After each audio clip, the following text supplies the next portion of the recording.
Bet you guys are excited / tired. Yeah, no, I know it. This is kind of the month winding down. Today is lecture number 10. So we're getting down to the nitty-gritty at this point. Something I want to throw out there while we're talking about lecture 10 and this being the second to last one thing I want to remind you guys of, the very last lecture we're going to be doing in an online environment just like we did last week because we had a class added at the end last minute. They stuck a class scheduled day on there for us on the 15th, which wasn't there previously. So quite a few people were already on their way going home for the holidays at that point and didn't realize, whoa, now we've suddenly got a class. So the good news is the very last class will be an online one like we did last time. So you can view it from wherever you are. So you're not going to miss the information. You're not going to miss the material. So make sure that you register, and it'll be just like last time. It's a practice run. So if it didn't go great last time, good to ask during the lab, hey, how do I make sure I get signed up for it this time? So you get a chance to get that last lecture in. Again, from wherever you are on the planet, you can attend. So no worries there. And of course, the lab session that follows, everybody will be in the session that immediately follows the lecture. So help there also on your projects. The good news is, by the end of today, you'll know everything you need to know really to finish this project. I mean, even if you didn't watch all the videos in advance, because they're there for you. Because we're going to touch on today the creation of the final render scene.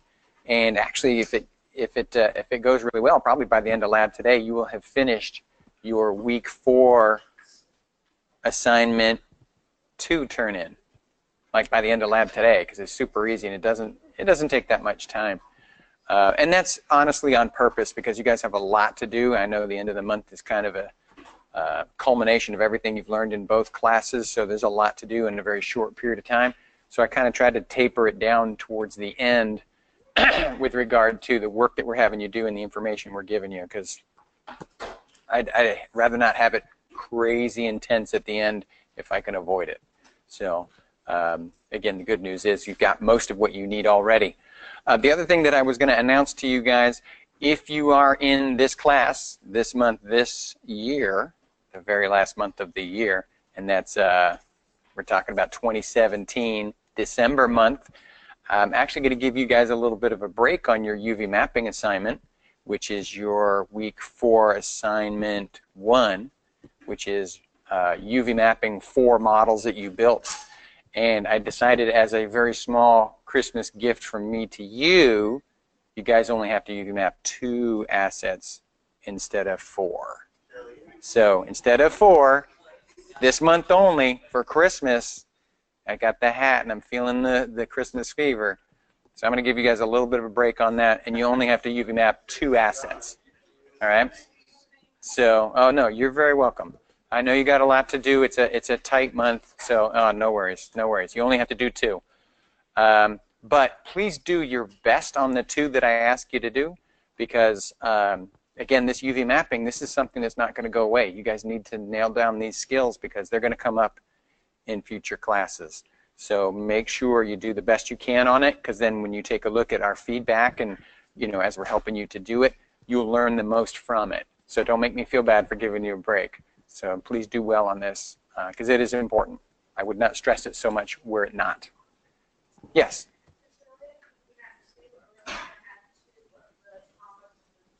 That's correct. Yeah, the other columns will be devoid of assets, and that's fine. You just put the 2 that you've UV mapped on the 2 columns to be looked at. Make sure, though, please, that you're UV mapping models, not blockouts. Every once in a while, I get somebody who's confused and they UV map a blockout, and I want to make sure you're UV mapping your models. So anything that you've turned in for asset modeling 1 turn-in, which is week 2, or asset modeling 2 turn-in, which is week 3. So UV map 2 of those guys, any 2 you want. But do your best with it and make sure they're models, because that's the important thing. You don't learn as much from UV mapping a blockout. Okay? And for anybody who feels like, oh, I'm not feeling it like the UV mapping, I'm not sure how to move forward, even though I did the activities and I did the assignments. You know, Marcus is always available for a demonstration in the lab. So if a bunch of you are like, hey, we'd really like to kind of see that again, could you do it? He'd be more than happy to do it.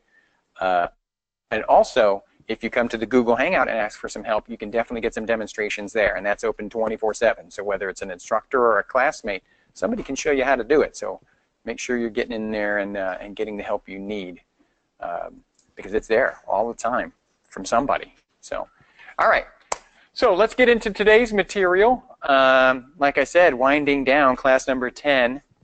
It's always a little bit sad that things are kind of coming to a halt for us, but I like to think of it as sort of a mini graduation. So you leave this class, which makes me sad, but you're going on to model creation and you'll do some more modeling. So we're going to kind of pick up where we left off in this class. So please, please, please, the other thing, don't do a brain dump when you go home for Christmas, because I know sometimes when you get to the end of a class, you're just like, woohoo, thank God, I don't have to remember that anymore. You just kind of dump it all out and put your head back on. Oh, you need this stuff. Please don't let it go. They expect you to know this from today through the end of your career here at Full Sail and beyond. So you have to retain it. This is not a get rid of it thing. Your advanced underwater harmonica class, okay, you can forget that stuff. That's not going to hurt you. But the stuff you learned in here, they call it a foundations class for a good reason. These are the blocks that hold you up. Any of these blocks that are weak will cause structural problems, if you get my drift. So make sure you hang on to this information. It will serve you well. All right, let's get to today's material. Without further ado, and my digital friends, not as many digital friends in here today, but I am happy to see them anytime they decide to come.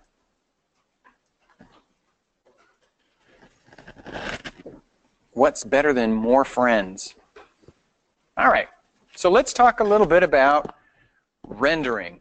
Now, we've talked about it a couple of times, and I kind of went through it on the faster side when I spoke of it previously, but I want to talk a little bit about rendering, how it works, and what it is we're actually talking about. The rendering process is where we actually generate a final image of our scene. And what's happening there is basically there's a huge mathematical formula or algorithm that Maya uses in conjunction with a rendering engine, which is basically a huge calculator. And what this huge calculator does is it calculates everything that is in your scene. It calculates the number of polygons you have, it calculates the textures, it calculates the surfaces of material, it calculates the way light behaves on that surface, and all of this stuff goes into it, and it's sort of like this big, huge bat computer that just, and it sort of calculates and it tries to figure out, and then it slowly generates an image. And that's why I kind of have this Polaroid photography image up there. Do you guys remember Polaroid photography at all? Okay, so you can still buy those. They're a good gag gift at a party because those pictures don't end up on the web. But in terms of the Polaroid camera, what was cool about it is, you know, you take a picture, and basically the camera takes light and it focuses it through the lens onto a single plane, and that plane captures the light. And the light moves through basically this chemical formula, this chemical mass of gelatin inside the film. And the light triggers the silver halide crystals. And the silver halide crystals sink into the gelatin deeper where the light is brighter and less so where it's not. And that's where you get your lights and your darks. And then these silver halide crystals also carry color information. And that color information is actually part of the image as well. So basically this like chemical reaction starts happening once light strikes that surface. And ultimately, if you wait, people like will shake it after they take a picture or blow on it because somehow you think that makes the picture turn out faster. No effect. But anyway, so I even heard somebody tell me if you put it upside down, it happens faster. But that's not how it works. But anyway, you wait, and then eventually an image starts to appear when all these chemicals are doing their thing. Well, this rendering process on the computer is much like that. There's a lot of calculations that take place. There's a lot to figure out, and it takes a certain amount of time. We call that render time. And it's basically the rendering engine doing all this crazy levels of math to figure out what this image looks like. Yeah, go ahead. Depending on what you render, how long does it usually take? Absolutely, that has everything to do with it. How much geometry is in the scene, how big the textures are, how shiny the surfaces are.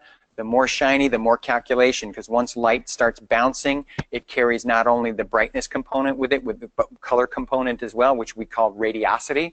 And that's the idea that light and color information is carried from and reflected from object to object, and then those colors can mix.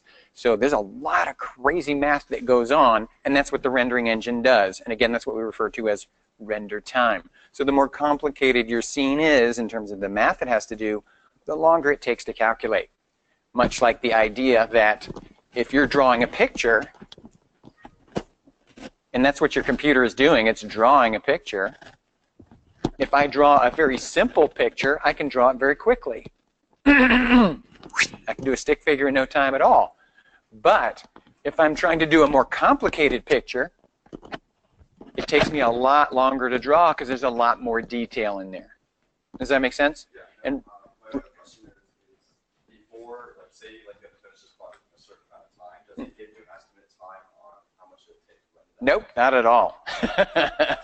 Yes, and therein lies the exciting element of rendering, which is why I teach you guys a rendering workflow. And what you want to do is work from rough to fine in terms of the quality with your images. Much like the idea that if you are writing a paper, right, and you're doing it on paper, your first go at this paper, it's a rough draft, right? It's not what your final paper is going to look like. You just kind of spit out all the information you have. When I wrote papers, we would basically take flashcards and then write, you know, all the information on the different cards, and then kind of figure out how they all went together in terms of categories, and then we figured out what information was pertinent and what wasn't, and then sort of you go through this refinement process. And rendering works much the same way. You know, you don't just sit down and write and your paper is done. It ends up being a mess. You have to give it structure and form, and there has to be supporting facts for the things that you want to talk about. So rendering is kind of a lot like that. We start with a rough draft, and then we slowly work our way up to our final product. And you will move through it in a series of steps, much like the way we model, much like the way we draw. We start with something light, and we get more detailed as we go. There's a workflow for rendering, too, and I'm going to show you guys a little bit of a workflow for this class so you can get the gist of how that goes. And then, excuse me, I'm sorry. And then later on, as you guys progress through the program and you learn more and more about the lighting and rendering process, you'll learn more techniques that you can use to help reduce that render time, because render time is so important. Literally, that's a job.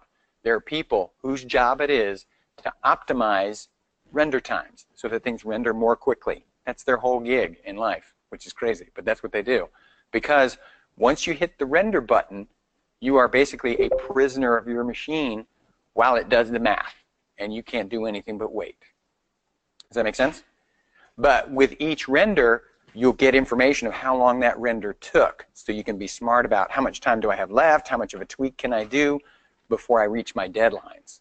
Does that make sense? Yeah. Yep. And also what you will come to find out is that, you know, larger companies have what they call render farms. And much like the idea that if many people do a project, it gets done faster.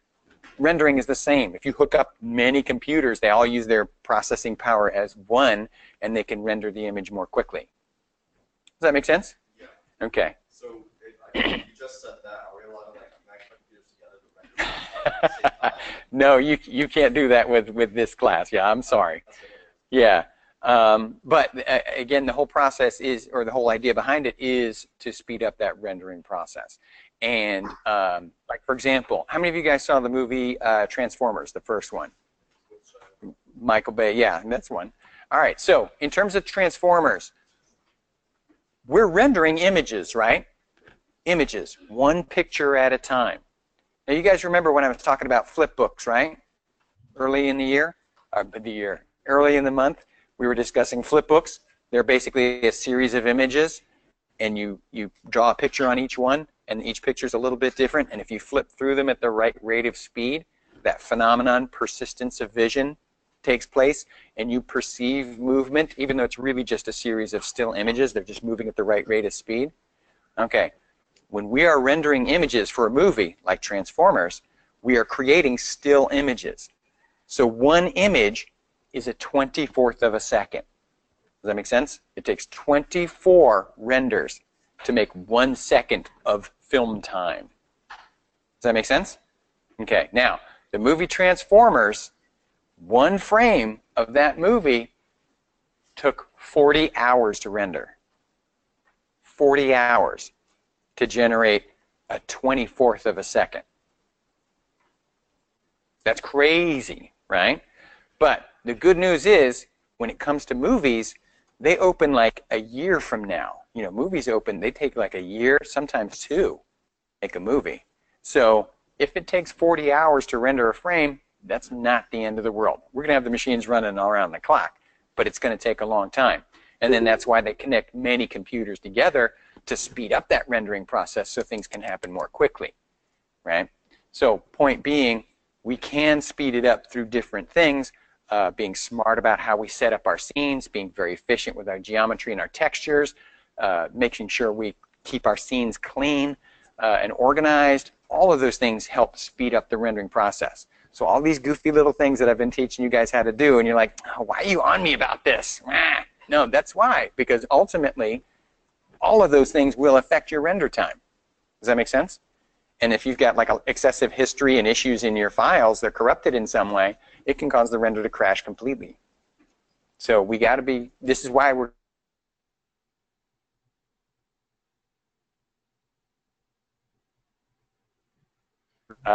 again, all this stuff culminates in the render, and that's what we're all worried about, is getting that thing all set. And then we take those renders and we go into the next phase, which is compositing. And then that's where we start bringing the really cool stuff in, you know, the magic and the effects that make us want to go to the movies even when the movie stinks. Because the effects are awesome.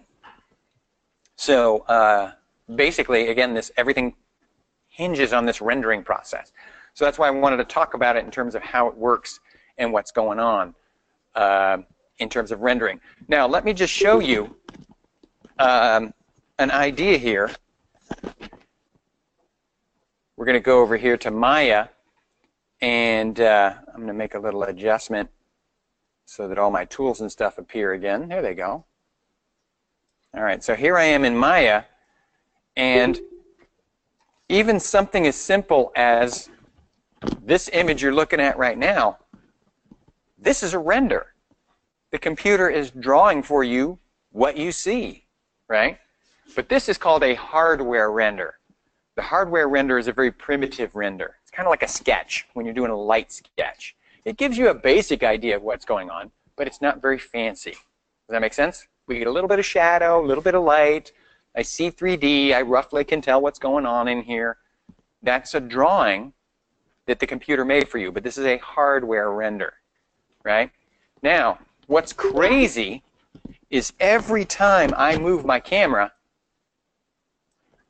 Maya is drawing for me a whole bunch of images and blurring them together to make it look like it's moving.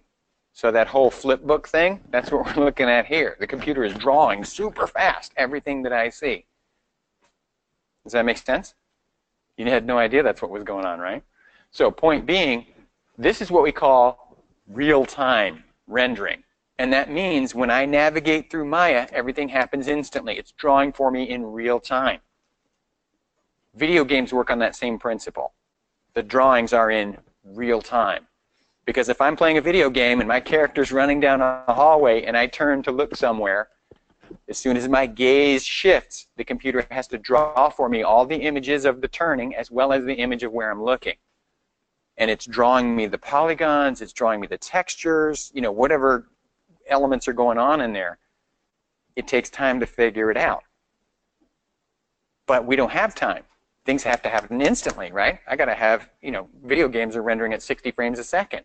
So that's even faster than 24 frames a second. Does that make sense? So this is where we start getting into making sure that calculation can happen quickly enough to make things happen in real time. So when you're playing a game and you go to turn and you get that lag when you're looking around, that's because he can't draw fast enough to keep up with you moving. You end up having to turn some stuff off, or play it on somebody else's machine because you just can't do the math fast enough. Does that make sense? So this is where real time comes in. So again, when we're building assets for video games, it's a little bit different than we're building assets for a movie, because movies, they can take a long time to render. That's cool. Games have to be able to render instantly, and that's where we get into things like poly limits. You can't have more than a certain number of polygons on the screen, or it can't render in real time. That's where you get these limitations in terms of the size and the numbers of textures you can have, because it just can't do the math fast enough. And that's based on the platform, right? So if you saw the movie Transformers, Optimus Prime, that guy had like 2 million polygons on him. That's right, 2 million faces to make that guy. Honestly, I thought it was more. So, but ILM is awesome. But 2 million polygons, and it took 40 hours to render it. Did any of you guys play the video game Transformers when that came out? Was that not awesome? Did Optimus Prime in the video game look like Optimus Prime in the movie? Not at all. You know what I mean? Because they can put those kind of polygons, that kind of detail, and that kind of texture on the model for the movie. But the model for the game, totally different build. Does that make sense? Because you can't put 2 million polygons in a video game and have that render in real time. Exactly. And that's why they go super cheap on the environment, because they're spending all of their polygons on the characters, because that's the most important thing. So if you got to let it slide somewhere, it's not going to be the character, it's going to be the environment. So point being, all of this stuff comes to rendering. Does that make sense? Everything comes to a header in rendering, and it's the end of the CG pipeline for the modelers at that point. But then again, it makes its way over to compositing if we're talking about a movie. But when it comes to a video game, again, we just drop that stuff in, and it just goes. That real-time thing. All right? Is that making sense for you guys? Okay, I just want to make sure. Thank you for playing. I just want to make sure that was making sense. And again, if it doesn't make perfect sense right now, that's okay. It's going to make more sense to you as you go. But again, I'm one of those people, I prefer to explain it to you, and then we'll just let it digest a little bit, let it ferment and do its thing. Maybe next month it'll make more sense to you when you hear those terms and ideas again. So again, I'm always hoping to just at least get the wheels turning, and so you get the gist of this rendering process and what's going on. Okay, so with those ideas in mind, we're going to talk about the rendering process in Maya by rendering some images, so you can kind of see the workflow for the rendering process and how we go about actually creating these final images. Although we're creating still images, if we were making a movie, we would just make 23 more of them, and that would be 1 second. Does that make sense? Okay. So let's take a look at the rendering process and what we are going to be doing with it in Maya.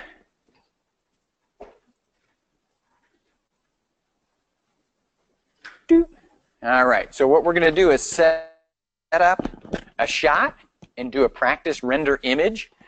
For this particular activity, you will see on FSO we have the Lecture 10 rendering activity. So if you sign on to FSO, you can download the file that you will need.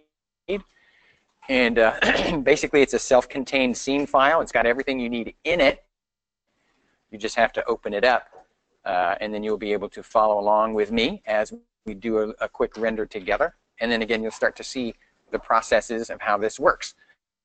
Great idea, again, to jot down little things that I tell you in terms of approaches and or buttons and tools to click on, because it's not as complicated in terms of what we're doing as some of the other stuff we've talked about, but still, if you don't have the steps, it's super frustrating. So make sure we've got those. And again, you can see this does not look like my Maya interface. My geometry has light on it. I've got shadow on there. I'm casting shadows on other objects from objects. It's terrific what happens with this whole rendering process.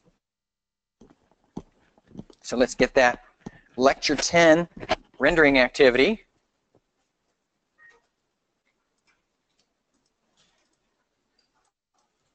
And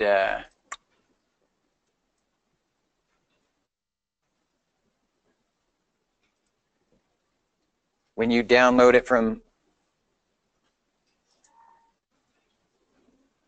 FSO, you'll have this nice little download which you can click on, and it will turn it into a folder for you. And I'm actually going to stick that back in there. And when you open that folder, you'll see it's a self-contained file folder. There's a scenes folder, and there's your render activity is in there.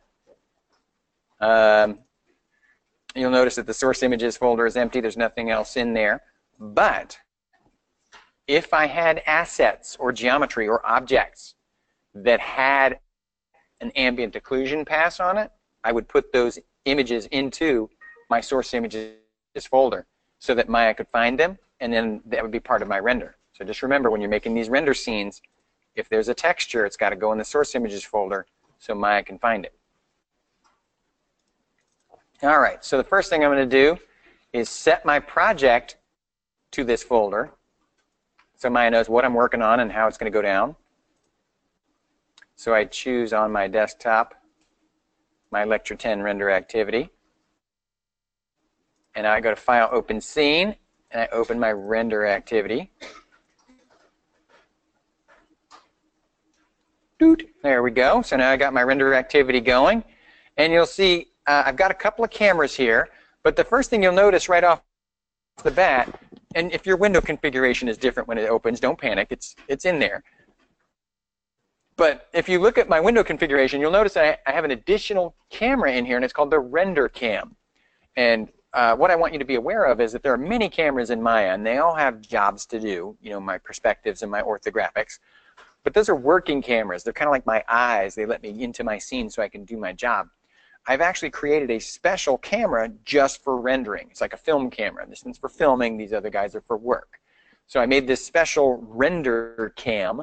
And what I've done is I've turned on a film gate, or a gate mask, and basically that's what this sort of grayed out area is. And what that's supposed to do is tell you what's actually in the shot. So I don't know if how many of you guys have ever used a camera where there's like a light etching on the viewer, so that when you look through it you can see what's in the shot and what's not, so that you can make sure everybody fits inside and what have you. So this is to give you an idea. This is what is actually going to be rendered, what's within this area. So when you're trying to line up your shot, make sure you're using that. And next class we're actually going to talk about lining up my shot. What can I do to make things look more interesting and exciting? So that's going to be a good lecture for you in terms of talking about composition, which is critically important to showing off your work. Which is going to incorporate a lot of stuff that you're actually learning in Art 1. So there's a great deal of good information in there. So I want to make sure you're pretty solid on that. Now, in terms of these cameras, again, I want to make sure that I can move this particular camera. But what you'll notice is when you first open the file, it can't move. That's because it's locked. Students always ask me, is there a way to like lock things? Yeah, absolutely you can lock things. But let me show you how to unlock it, because locking is actually the opposite process. So these are the steps to unlock your camera.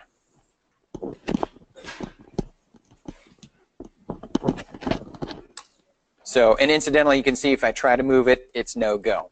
So these are the steps to unlock your camera. First, you go to View within that camera panel, View, and choose Select Camera. And what that does is basically select the camera in question that you're looking through. And of course, all of its attributes are in there, and you'll see it says Render Cam. Now, I know this camera is locked because, Gesundheit, A, it's not moving when I'm trying to move it, and B, I see this little gray sort of column here next to my attributes. And that's indicating to me that this has been locked. Anything that's been grayed has been locked. And you're probably familiar with that with other things. So what I'm going to do is I'm going to highlight the attributes with my left mouse button. And you'll notice I'm not highlighting the numbers, I'm highlighting the words, the actual attributes themselves. So the next step is highlight your attributes. Then hover your cursor over the highlight attributes, hold down the right mouse button, and choose Unlock. You'll notice just above that is Lock. So the opposite is the process for locking. But I want to unlock this, so I choose Unlock. And you'll notice that removes all of the gray, and now my camera can move. Make sense? Okay. Now, again, in terms of my scene, we're looking at a hardware render here, but that's not the whole story. Let me go to perspective here. You can see this is my render camera right here. It's looking into this like movie set. And we've got a desk in here and a window and a picture frame. And you'll see that there's some lights in there already, lighting the scene, as well as an all-encompassing light to light our scene. And ultimately, what we're going to do is drive in here and find a good angle to render an image from. So I'm going to go into my render cam, of course. And what I want to do is, you'll see that there's the pepper mill is in there. So you can kind of see that guy in there. And if you press 5, it'll shade it for you. It might make it a little bit easier for you to see what's going on. And I'm just going to frame it so that it looks fairly nice, you know. And again, we're just kind of exploring the process. You don't have to spend too much time on it in terms of this activity. But like I said, last lecture, we're going to get into composition and how important that is and how do we choose what makes a good shot. Because you and I both know when you're trying to take a picture, when you see a nice one, you're just like, oh, yeah, something inside you. That tuning fork of art goes off. Ooh, good shot. How do we find that? So we'll talk about that next class. But so here we go. We got this object framed. All right, that's pretty good. Now it's time to start doing some renders to see how it looks.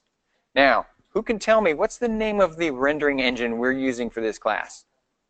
Arnold, right? Arnold is the rendering engine. It's an interesting name for a rendering engine, but whatever. That's what they decided to call it. I'm sure it stands for something. But anyway, in terms of Arnold, we want to make sure we turn that on, because if you guys recall, by default, that's not on necessarily. So again, Gesundheit, we want to make sure we turn on our Arnold renderer. So we go to Windows, Settings and Preferences, Plugin Manager. And again, we go back into the Plugin Manager, and I'm going to scroll down to Chinatown, and you will see there is a MTOA bundle, the Maya to Arnold bundle. So you want to make sure you check that on and then refresh it. And then you should have Arnold up here as an option. And if I expand my interface, you'll see, oh yeah, it says Arnold up there. And that lets you know that Arnold has been turned on. All right, so let's get into the render settings and what we need to do. So these are the steps and or the elements of your render settings you need to make adjustments to. So if you go to Window, Rendering Editors, Render Settings, this will open up your render settings, and you want to make sure that it's selected to Arnold Renderer. If it's not, it's easy enough to switch. You just click on this with the left mouse button, this little drop down pops up, and you can choose the rendering engine. And incidentally, you might notice, oh, there's a software render, there's a hardware render, and these are like different means of rendering. And so I'm going to choose Arnold, of course, because that's the one I want to use. And you'll see that there's a bunch of tabs here where I can make adjustments. Luckily, we don't have too many to do. The first one we're going to do is we're going to come down here, and we're going to tell Maya what we would like this image to be called. And so I can just tap on that, and I'm going to just call it Lecture 10 Render Activity. All right, so I'm just going to give it a name for the activity, just so Maya knows what to call that thing when it makes it. You'll notice down here, the setting is for name.extension single frame. And that's what we want, because we're just rendering a single image, like a photograph for a magazine or a website or whatever. But if we wanted to do a movie, that's where we would switch it to. It's more than one frame setting. But we just want a single frame, So we're good. In terms of the next big setting we need to make sure of is make sure our renderable camera has been set to render cam. Because again, there's a lot of other cameras that we can render from, so we have to choose which one we want to actually render from. All right? Other information has been plugged in for you and should be just fine. So we can close that up. So now Arnold is turned on, Arnold is ready to go. I'm turned on, I'm ready to go. It's time to render. So what we need to do is, again, we're going to sort of render it in a rough draft phase and then increase the quality as we go. So this is good. I like the framing. Let's do a test render. So what you're going to do is go to Windows, Rendering Editors, Render View. And your render viewer is kind of like, you know, that idea that I can sort of look at my picture while it's rendering and sort of make adjustments. Now, something you need to be aware of, when you want to render an image, we click this little icon here. It looks kind of like a film slate, Render Current Frame. And just be aware, in terms of this film slate, there's also one on the main interface. And the reason I point this out is because many times when I click this icon, it doesn't render from the correct camera, okay, even though I told it what camera to render from. So again, I typically render using the same icon on the main interface because it seems to work a lot more consistently. And that's just something I've noticed. So again, this is my framing. And what I will do is a sample render, and again, I'm going to click it from here and just see if it gives me the one that I actually want. So I click it, and it starts rendering. And in terms of the rendering process, you'll notice that it's sort of, again, it just slowly creates the image. And Brian and I were talking about this the other day. It's totally cool because it starts in the middle now, like rendering engines previously used to. I mean, you'd get like a pixel over here, you'd be like, I want to know what's going on over here. I don't care about that corner. This one actually starts from the middle, which is sweet. So you can see right away, I didn't really get the framing I wanted. It rendered from the wrong camera as predicted. But what I did see is the resolution of the image I'm creating, the rendering engine I'm using, and my current render time, 26 seconds. So if you want to know how long your renders are taking, you can look at each image. Does that make sense? So I know that this particular image from this particular angle took me 26 seconds. Make sense? Get a hell yeah on that? Good. Okay. So this is looking good. It is the wrong camera angle, though, which makes me sad. Incidentally, if you happen to be rendering and you realize, oh, it's the wrong camera angle, I don't have to wait the whole time for that image to finish before I can render another one. If you realize it's rendering the wrong camera angle or whatever, just hit the escape key on your computer. If you look in the upper left-hand corner, there's an escape key, and that will actually kill the render so that it stops it right there, well, shortly thereafter, and then you don't have to wait for the whole thing to finish.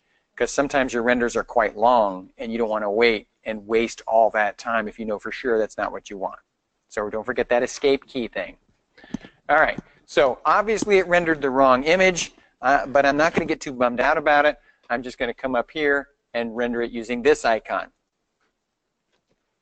And then that one, way more often than not, gives me exactly what it is I wanted.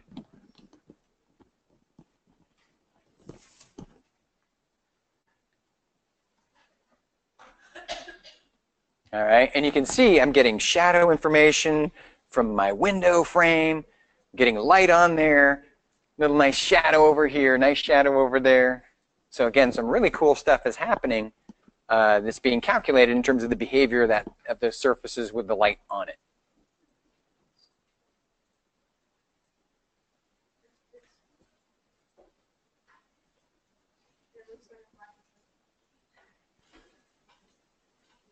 Yes, it is a black and white image because, do I have any textures on there?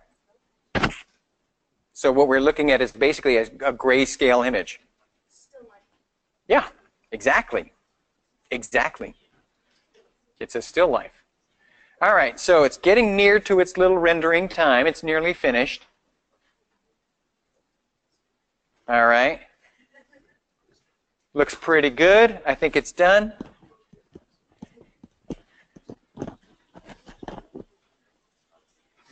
And you can see I've got some information here. Again, now I'm up to 1 minute 10 seconds. So from further away, it rendered a little bit faster. Now that I'm closer and I can see the detail, okay, now it's taking a little bit longer. Does that make sense? Okay, so changing the camera angle will affect your render times. Now, while you're rendering, you may decide, you know what? This angle's pretty good. I think I can get a better one. So while you're rendering, if you want to kind of hang on to an image so you can do a comparison, we've got these fun little hang on to an image thing. Now, the reason I call it hang on is because you would think, because it says keep image, or you would think, oh, maybe that's save image. That is not saving. Does that make sense? I am in no way saving this image. I'm just kind of hanging on to it so I can compare it to other images. And I can literally have a whole ton of images to compare to one another. So I want to keep this image just for a little bit so I can see how it compares to other images. So for example, I can click this icon here, which is keep image, and I click it, and it hangs on to that image. And then I'll be able to use this slider down here to do a comparison between two images. I've only got one right now, but it's important you keep that particular image. And then you can do something like say, you know what, I'd like to move this object a little bit and see if I can get it in the light a little bit more. All right, let's do another render. And again, once you hit the render button, you're kind of a prisoner of the render, and all you can do is wait. But something that I'd like to advise you about in terms of rendering, you want to turn off your screensavers, you want to turn off your hibernation modes, you want to turn off social media, you want to turn off, you don't want to have really anything else going but Maya doing its job with Arnold, because that all takes processor time and calculation away from your render. Does that make sense? So you want to make sure your computer's doing one thing and one thing only, and that is rendering your project. So everything else is turned off. Don't be surfing the web, talking to buddies or whatever. Nothing should be happening but the rendering process. And you'll notice that this render, I believe, is taking a little bit longer. We'll see what comes up math-wise. But all I did was move the object. I didn't even change the framing of the camera, but I moved the object to a different location. And now all of a sudden, I think I've got a little bit of a longer render time.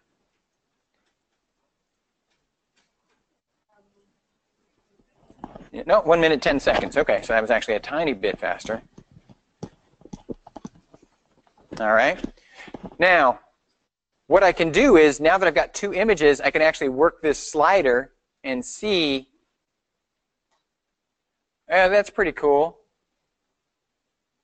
I think I'd like to move that peppermill a little bit further back, though. It's looking pretty good. I like it. I'm going to keep this image. And then, again, I'm going to move this back just a little bit. And I'm going to do another render.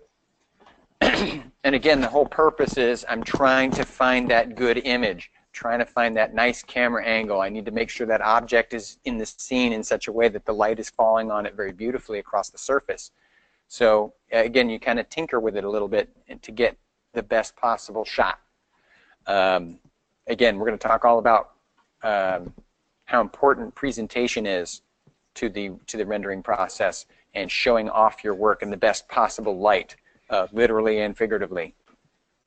Because when it comes to the modeling, if your lighting is bad, your camera angle is bad, your presentation of your work is not that great, you're going to get skipped over for somebody else's work that looks more interesting, more eye-catching, because that is definitely a thing in terms of trying to get work. You want your work to be exciting. You want it to be provocative. You want people to be filling through a whole ton of people's work, and then yours is the one that causes them to pause.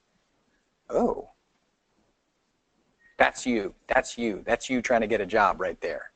So, yes, you have to have beautiful models, but you need to show them off beautifully as well. Presentation is just as important as the work you've done. All right, so here we are again, minute 10 seconds. It's looking pretty good. And again, because I've made a couple of grabs of images, I can kind of cycle through them and see which one I like better. And I do like it better further back. I'm getting more light. It's accentuating a little bit more detail. But let's say, for example, I decide, you know what, I like this shape here, but I think I'd like to kind of spin it backward. It looks a little bit too flush to me. I'd like to spin that, give it a little bit of a rotation. I'm going to keep this image, and I'm going to rotate my object a little bit. All right? Now, I don't want to wait a whole minute 10 seconds for this whole thing to render because I'm busy, right? And all I did really was rotate this piece in the middle. So what I'm going to do is render a portion of my frame. Not the whole thing, just a portion. So what I'm going to do is come to my render viewer, and I'm going to draw just a little tiny box around the part of the object that I'm most concerned with. And you just drag with your left mouse button to do that. And you'll see there's a little icon here, and this is render selected view. And what this is going to do is when I click this icon here, it's just going to render what's in the area that I'm most concerned with. And it's going to show me my object in its new position. And you can see that's much faster, 11 seconds, right? So now I'm feeling, oh, okay, you know what? I do like that better. I liked it more offset. It looked like it was too flush to me. It was more visually interesting by putting it at an angle.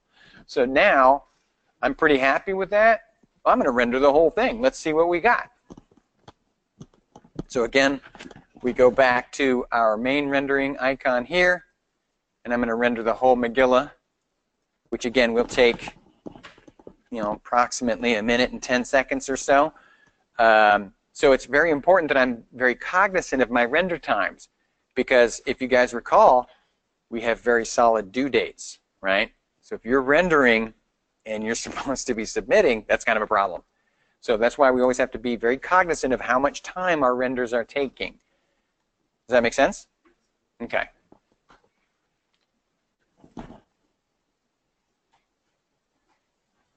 So now this is looking pretty good.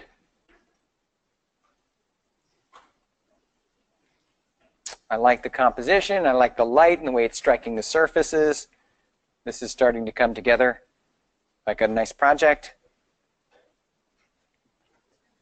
And then once you're satisfied with pretty much everything, then we can start talking about quality. Let's start talking about what we can do to make this thing look a little bit better. Yes?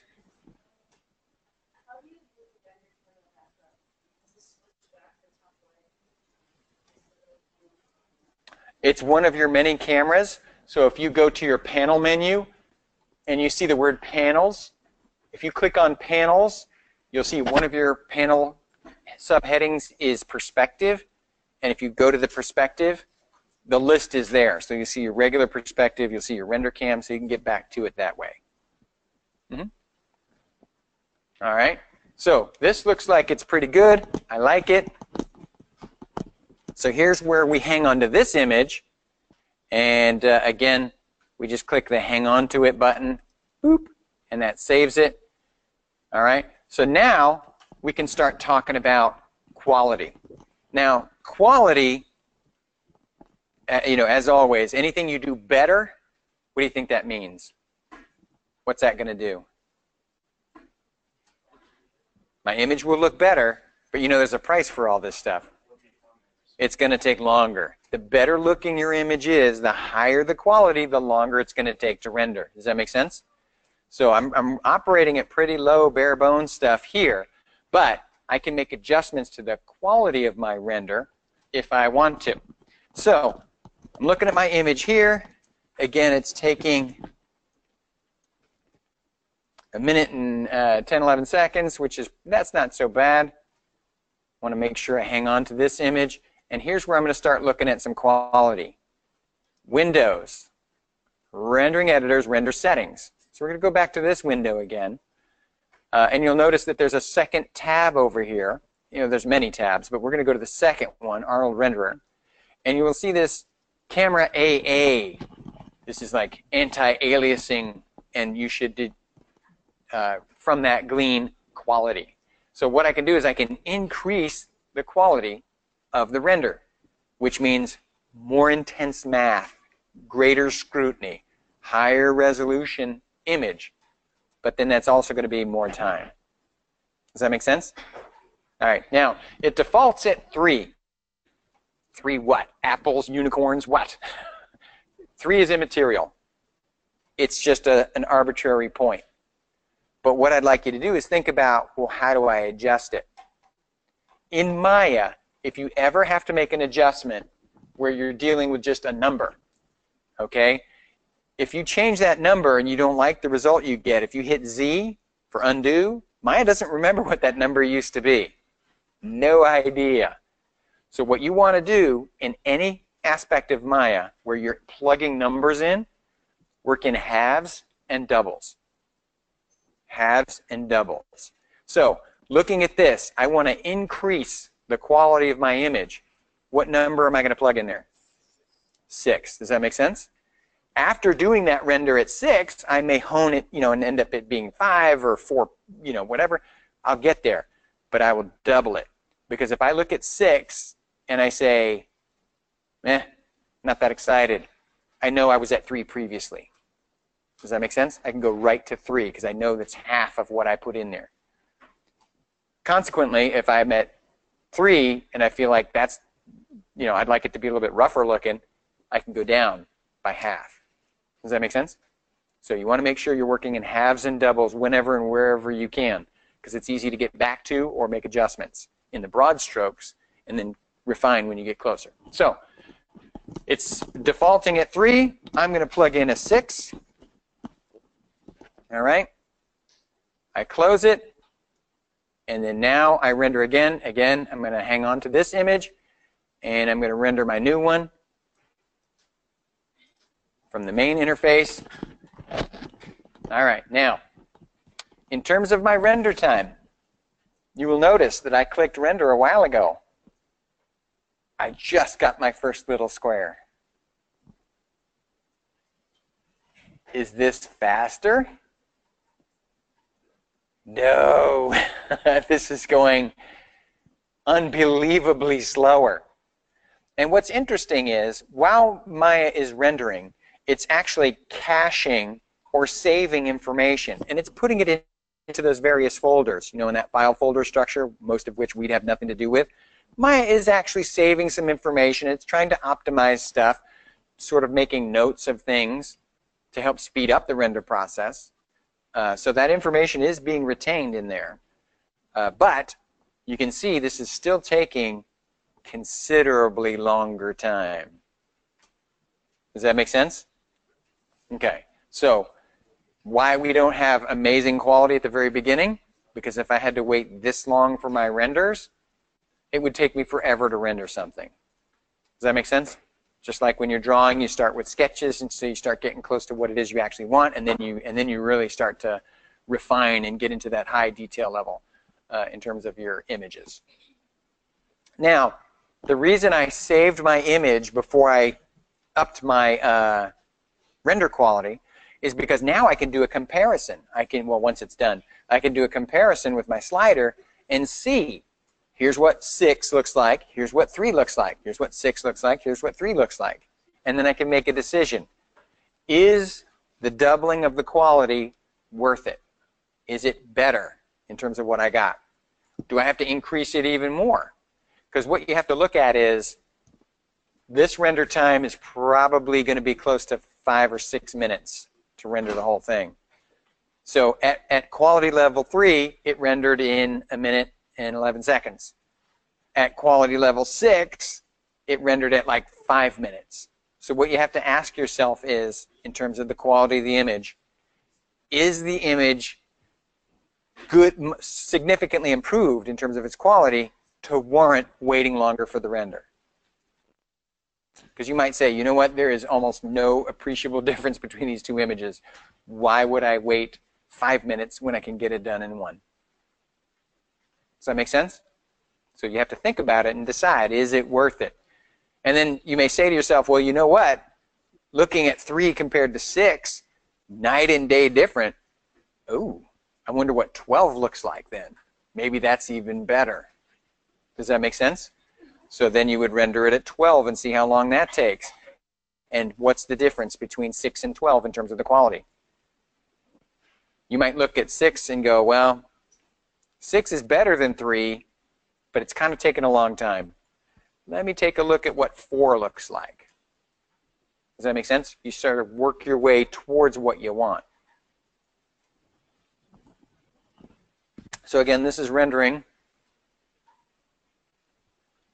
slowly. But ultimately, we will end up with the image we want. Yes? If we are rendering stuff like for future classes, Mhm. and our computer happens to burn itself out, Mm-hmm. is that covered under our expectation? That's a good question. I do not know the legal parameters of your laptop in terms of what's covered. But you guys notice that when we're rendering, do you guys hear the fans turning on? Okay, because those may not have been on before, but what's happening is your graphics card and your processor they're working now. You know, we were just like doing the extrude tool before, so they didn't really care. Now they are working and they're getting hot. And then that's why that fan goes on, because it's trying to cool that stuff down so that it doesn't incur any damage. But something that I would very strongly recommend for your rendering is make sure when you're rendering, your laptop is, you know, on a desk, not like a rug or something. You definitely don't want to have a situation where airflow is not taking place within your laptop. That's bad. And something that I'll do when I'm getting a really intense render is I'll literally put my laptop on something that kind of raises it from the table so that air can get underneath it as well. Because sometimes that thing gets really hot in that rendering process. And do your machine. No, don't put it in the fridge. That's it. Please do not put it in the fridge. That's bad. No. Funny, but bad. Yes. What's that? Oh, yeah, you can flip it up like that. That's fine. We have a student who flipped his laptop so that the screen is down and the keys are up. Yeah, that's fine. But just realize that it will get hot. And, you know, you just don't want it on a rug or a couch or something where air circulation is not taking place underneath it.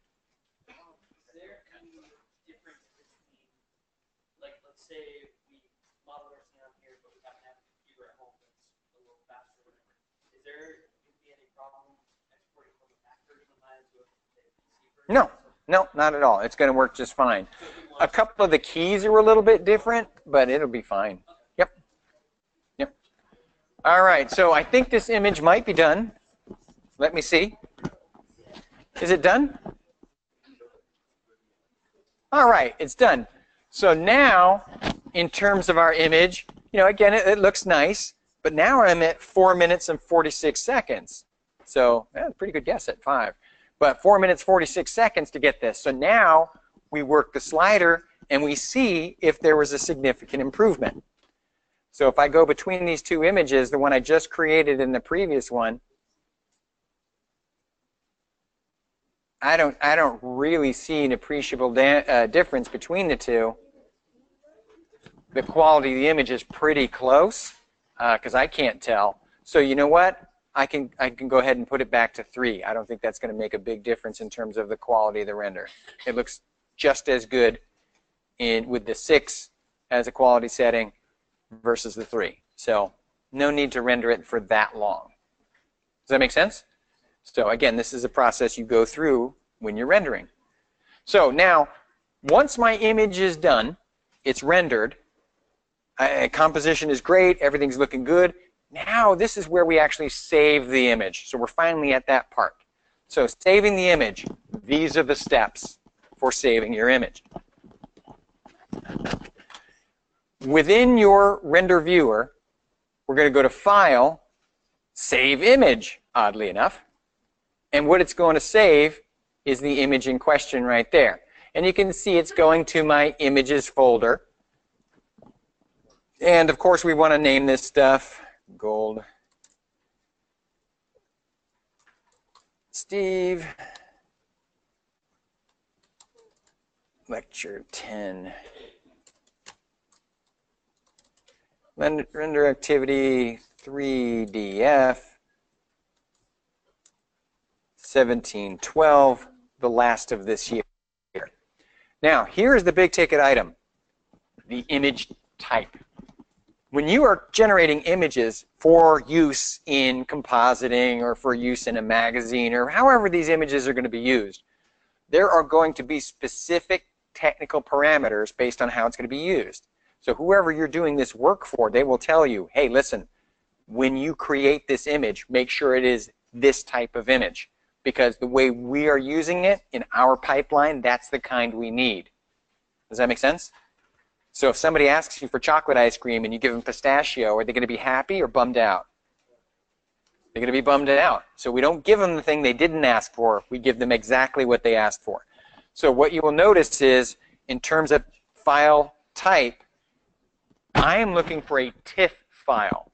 And you'll see mine is set for TIFF already. Yours will not be set for TIFF. You have to actually pick that. So in terms of the TIFF and finding the correct image type, you just click this drop-down menu, and you'll see there's a whole bunch of different image types, and they're all pretty cool. But the one I want is TIFF, so make sure you set it for that. If you give me an image type of any other kind, EXR, ALS, JPEG, Targa, PNG, you get a 0. I'm going to say that again. If you give me an image type of any kind other than TIFF, you will get a 0. You understand me? No credit for the render. You must give me the type I'm asking for. What type of image do I want? A TIFF. So please make sure you give me the correct file type. And again, you can set it right down here, file type. Now, when I hit save, again, it's going to go to my images folder. So I hit save. And when I go to my Lecture 10 render activity, when I go to my Lecture 10 render activity and I go to my images folder, there's my little render. Right there. Does that make sense? Okay. So for your Lecture 10 render activity, that's all you got to turn in for me, right? The Maya file and the image. When you, let's say, for example, there was an assignment for this class where you were turning in a model that you had created an AO pass for. Do you think you would turn in not only the model, but also the AO pass that you had to create? The image, the texture? Yeah, absolutely, because otherwise I don't see that you did that. So if I asked for you to render an image for me of your final scene, you know not only do I want the rendered image, I want the Maya file too, right? So make sure you give me the things that I need for your turn-ins. Yes, the ultimate goal is to create an image for this class. What I want is a nice still life. But I'm also looking at Maya files for that stuff. There's information that I'm grading on. Does that make sense? So make sure you give me all the elements I need. Now that doesn't mean email me your hard drive. I do not want every file you've ever created. But there's a place you could go to determine what it is I'm grading and what I'm looking for, so that you make sure you turn in what you want. What place is that? Is there a magical document that you could look at? The self-grading document. So if you go to the week 4 self-grade document, it will tell you, make sure you got that, make sure you got that, make sure you got that, rendered image. And if I'm checking for transformations on geometry, you know I need your Maya file, right? I can't figure that out from the image. Make sense? Okay. So just make sure, because again, that's something that students trip up on because it's late in the month. You're very tired. You have a lot of work to do. It's easy to go zombie mode. I get it. Believe me. Do yourself a favor. Make sure you're looking at that self-grade document. Don't miss stuff. It's terrible because it's so easy to not miss if you use that document. When you're kind of like, I remembered him saying that in class. Please go by the hard copy paperwork. Always. Memory is an amazing thing, but it is not perfect. Yeah, I wish it was. That'd be terrific. Although sometimes having not such a good memory is a good idea too. So I can see how that works as well. Now, are there any questions on this activity here, how it works and what we got going on? Or is that pretty much good for you? Yep. When it comes to a form view, how can we adjust one of the views to show the camera? If you go into a different angle, you can see it. You have to be in perspective because your orthographics are not really going to show it. But if you're in your perspective camera, you can actually physically see other cameras if those are checked on. Would a TIFF or a PNG produce a more like a higher quality image? Why is They're both very good image types, I have to be honest with you, in terms of their use.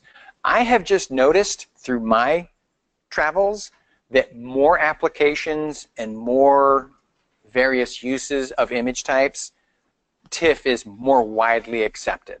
Does that make sense? Almost like you can go anywhere in the world and you can use US dollars and you'll probably get some kind of deal versus, you know, you go somewhere else with like, you know, I don't know, I'll just throw something out there that doesn't exist.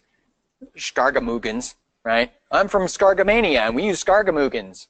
Ooh, never even heard of the place. Not likely to get a good exchange. Does that make sense? So there are many applications and many uses for the TIFF file. And it is a very good quality image. I really like Targas too, but not everything takes Targas. Does that make sense? Not everything takes PNGs. Interestingly enough, FSO really loves PNGs, and I love TIFFs, which is frustrating, but that's what it wants. Does that make sense? So that's what I have to create. And that's why you need to, again, pay very close attention to what specific technical data you've been given as an employee and give your employer exactly what they asked for. You know, and it seems inconsequential to you, but it is a huge deal to them. And I just want to impress upon you the importance of that, and so you can move forward and incorporate that into your thought processes. This is a big deal. It's a great question. Does that make sense, everybody? We good? Okay. Now, was everyone able to create an image of their scene and everything's good? Okay, cool. All right. So let's take a look at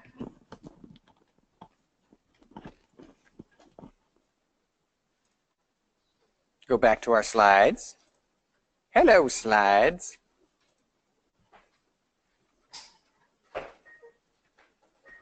All right, so now let's take a look at what we're doing for our skill check for this class.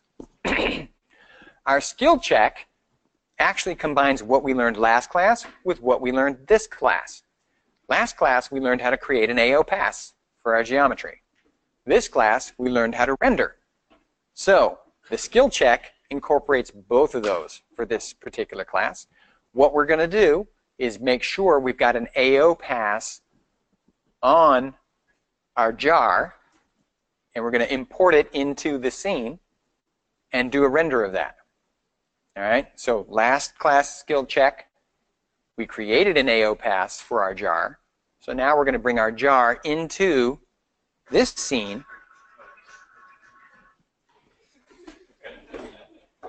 Look, don't get me fired up and then shut it off, man. If you got, yeah. There we go. Again, you leave me hanging. This is not having a good time anymore. All right, but point being,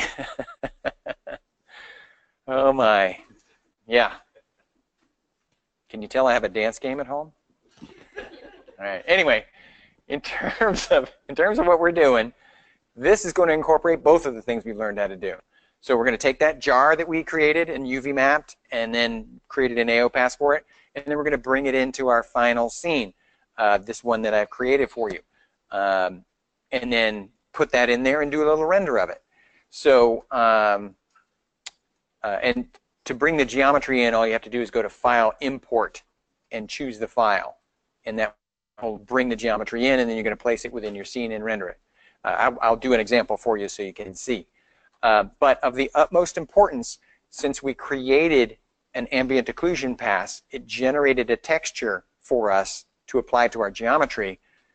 You've got to bring that image with you into this new file and place it in the source images folder so Maya can find it. Okay, so when you're doing that render, make sure you take that textured image that was created and put that in the source images folder so Maya can find it. So let's take a look at that process real quick. Again, it's not overly complicated, but again, when you're missing the steps, that's where bad things happen. All right. So first things first, we go back to Maya.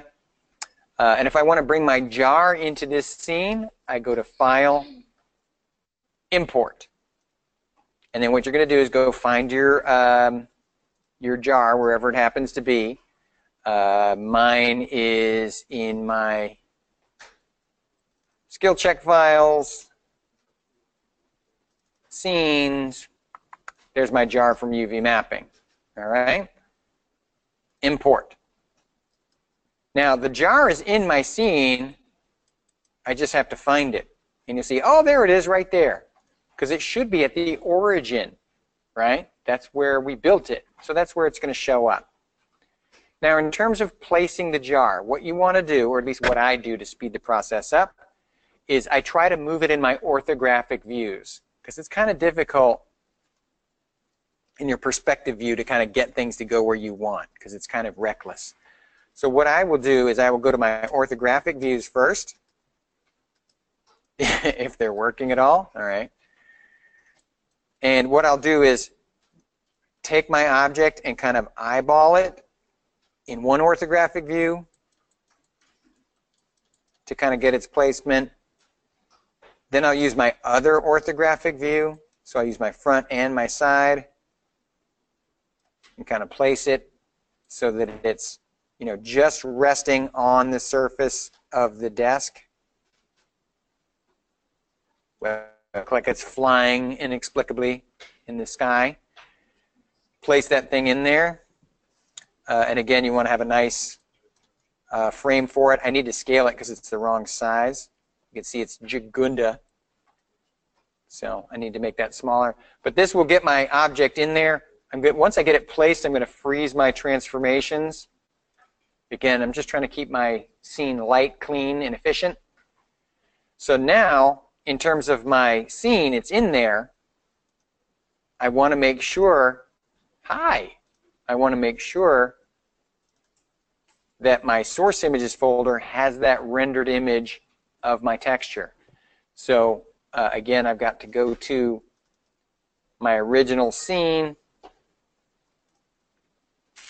I'm going to go to my folder where I got that jar, and in my source images, I'll have my AO pass, my EXR file. Well, I'm going to copy it from there, and I'm going to put it into my Lecture 10 render activity, source images, paste it. Because if I set my project to the scene that has the desk in it and all the lights and everything, and I bring my jar in, Maya's going to be like, hey, look, here's a jar, great. And it's got a texture that's supposed to be plugged into the color channel. Where is it? Does that make sense? It's not going to find it because it's not in that folder. It's in the other one that you created it in. Does that make sense?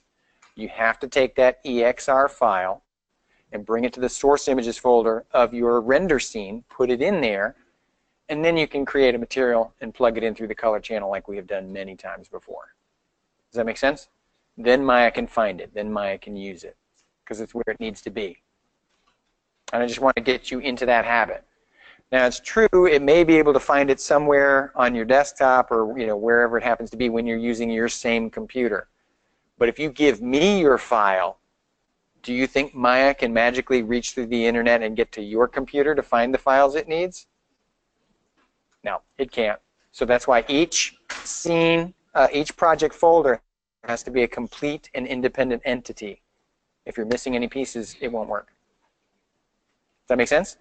So make sure you get that EXR file, that AO pass, and put it into your source images folder. for the scene when you're rendering it. Make sense? Get a hell yeah? Okay, good. Yeah, go ahead. Ambient occlusion pass. You did the pepper mill.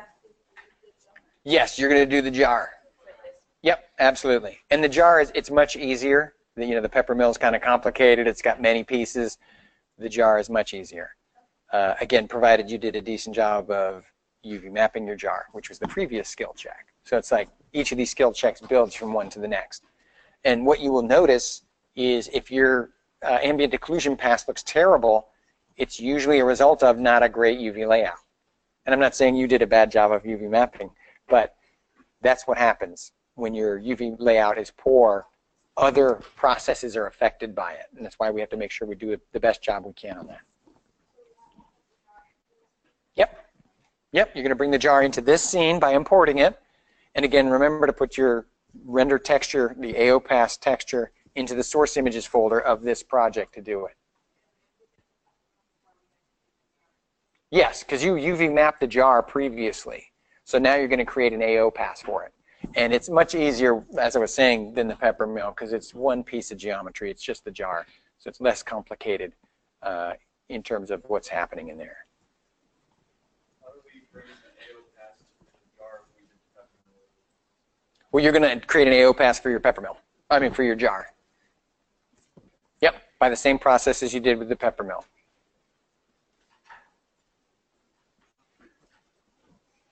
All right.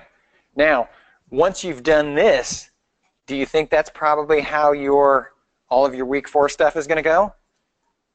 That's exactly how all your week 4 stuff is going to go. You're going to bring your objects into this render scene.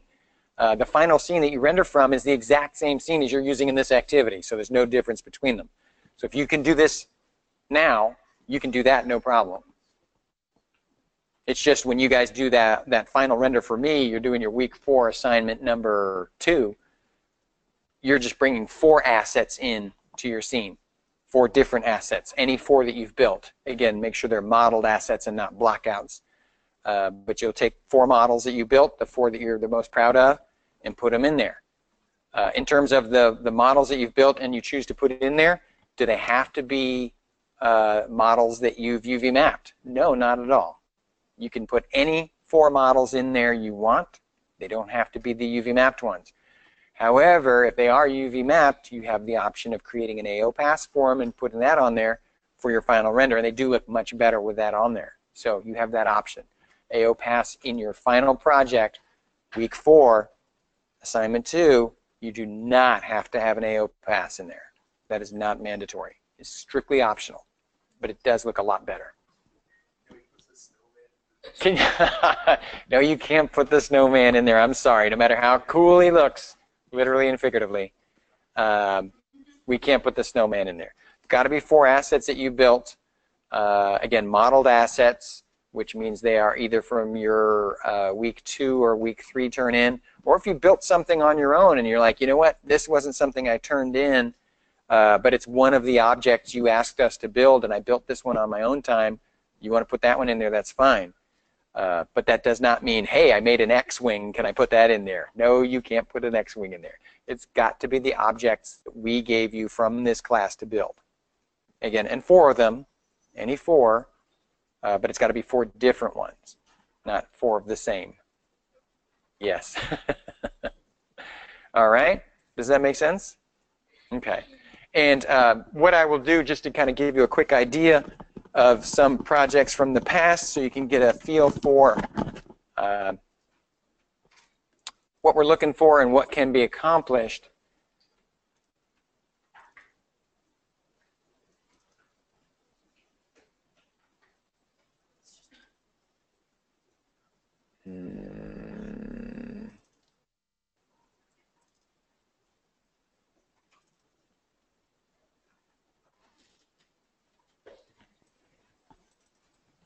I have this as my desktop in my hibernation mode, but you can see when you look at these different images that everybody's building the same stuff. There's no difference from one image to another. But what you will appreciate is the fact that some images definitely catch your eye and some don't. And it's not to say that some of these are bad and some of these are awesome, but in looking at these images, there's definitely some of them that really catch your eye and some that are just, yeah, they're all right. Nothing wrong with them. And it's not about the letter grade it got. What it's about is, did you catch somebody's eye? Because that's what we're hoping to do. If you're trying to get a job, you want someone to look at your work and say, hey, this person has got some talent. I'm interested in them. I want to know what's going on. Maybe we need to talk to this person. So again, these are all the same objects as you guys have been building. No difference whatsoever, other than how they're arranged and where the artist chose to put the camera.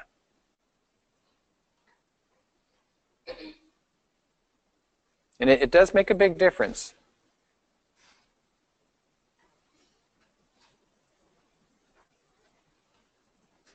You guys seeing what I'm talking about? Some of these images definitely jump out at you. You remember them.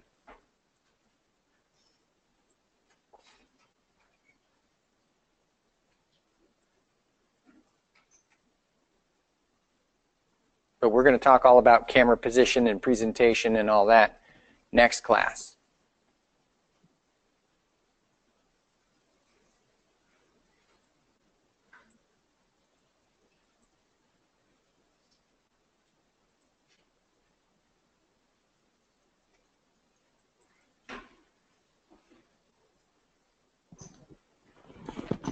And the reason I push this in terms of making your images look great, the reality of the situation is you're not going to model something no one has ever seen before unless you drew it yourself. And very likely it's similar to something. So you're not going to knock anybody's socks off with what you chose to model. It's how well you modeled it and how well you present it that determines if you catch somebody's eye. Does that make sense? That's what we need to showcase. That's what we need to work on. Kind of the showmanship, which is just as important as anything else. Does that make sense? Get a hell yeah? Okay. So, again, this is our goal. This is what we're going for. The whole month culminates in that. So hopefully you're as excited about I am to see the end of this and create that final image, which again you can put on, you know, social media, websites, email them to friends, print it out, put it on your wall. You know, look what I did in just the first month working with Maya. So I hope you guys are as excited as I am about how far you've come. How many of you guys have noticed what an astronomical change has taken place in your modeling ability? Is that not crazy? Look at the stuff you did at the beginning of the month and look at the stuff you're doing now. It's awesome. Awesome what you've accomplished. So I hope you're as proud of yourselves as I am of you. All right. So that's actually all the stuff that I want to talk about today. But I do want to remind you the next lecture is going to be an online one. Again, because quite a few of you were not going to be here. And the class, that last class was added late, you know, after the class had begun. So that's fine. We will do it in an online environment so that you can view it from anywhere on the planet and still get the information. And as always, you know, we have recordings of all of our lectures, so if there's something you want to see again or you want to watch the last lecture now, you can watch the previously recorded version and see all the stuff we're going to talk about, and you're good. But make sure you do sign in because we can take attendance from that. So make sure you register and get in there. If you had problems registering for the last time that we did this, then, hey, let's take a look at that in lab. What did I do that didn't work out well? Most common mistake was the link that we sent you. You just needed to copy it and paste it into your address bar. Hit enter and it took you there. The good news is the lecture that we're doing on Friday online, we're using the exact same link. So it's not like there's a new link you're going to have to find and figure out. You just go right to that message that I sent you explaining where you got to go, highlight that link, paste it into your browser, and it's going to take you there. You register and you're in. So it's not that bad. Make sense? All right. Am I going to see everybody on Friday in the virtual world? No. Come on. It'll be fun. You'll be there? Thank you. Awesome. I'll be there this time. Good. Good. I'm glad. All righty, so that will be our last class. Yes. Yeah. Yeah.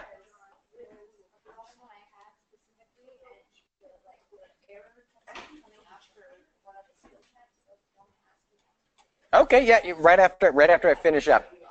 Yeah, no, that's totally cool. Yep, no worries. I will come right over as soon as we're done. Opening up Arnold, sure. All right. There has been a request that I show the process for loading Arnold into your copy of Maya so that it's ready to go in terms of the rendering process. So if you need to do that, what you need to do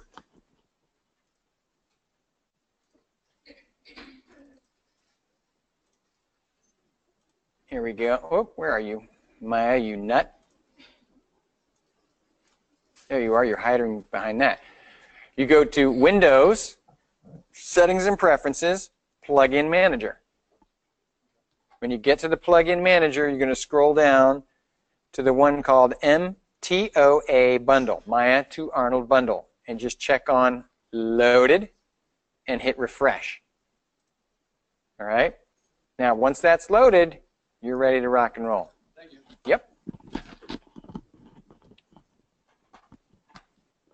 All right.